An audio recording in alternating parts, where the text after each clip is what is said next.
নমস্কার বন্ধুরা, আমি বর্তিকা। তোমরা দেখছো বর্তিকা রান্নাঘর। আজ তৈরি করব ইলিশ মাছের মাথা দিয়ে মোচার ঘন্ট। তাহলে তোমরা দেখতে থাকো। উপকরণে রয়েছে মোচা, টুকরো করে কেটে রাখা আলু, সর্ষের তেল, জিরে গুঁড়ো, ধনে গুঁড়ো, হলুদ, আদা, কাঁচা লঙ্কা, তেজপাতা, শুকনো লঙ্কা, গোটা জিরে, লবণ, টমেটো কুচি আর ইলিশ মাছের মাথা।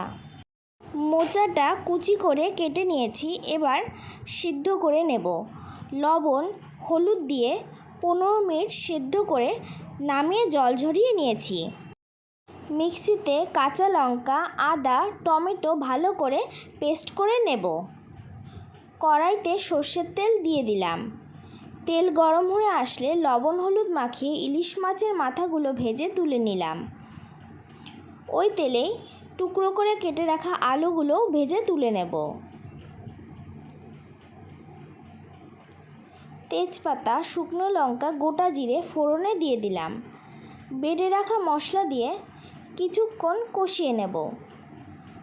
হাফ চামচ হলুদ, 1 চামচ লবণ, হাফ চামচ ধনে গুঁড়ো দিয়ে দিলাম। মশলার কাঁচা গন্ধ চলে গেলে ভেজে রাখা আলু দিয়ে কিছুক্ষণ কষিয়ে নেব। মশলা থেকে তেল ছেড়ে আসলে সিদ্ধ করা মোচাটা দিয়ে দিলাম। এবার ভালো করে মিশিয়ে নিচ্ছি।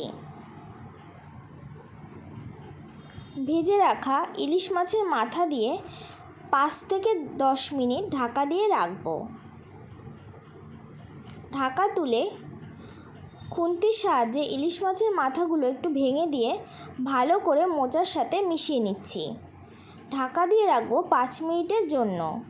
5 মিনিট পর 1 চামচ জিরে গুঁড়ো দিয়ে নামিয়ে নিলেই তৈরি হয়ে যাবে ইলিশ মাছের মাথা দিয়ে মোচার ঘন্ট।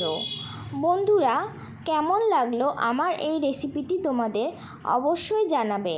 আর ভালো লাগলে লাইক, কমেন্ট, শেয়ার এবং আমার চ্যানেলটিকে সাবস্ক্রাইব করে দিতে ভুলো না। আর অবশ্যই বাড়িতে একবার ট্রাই করে আমাকে জানিও। আজকের মতো টাটা।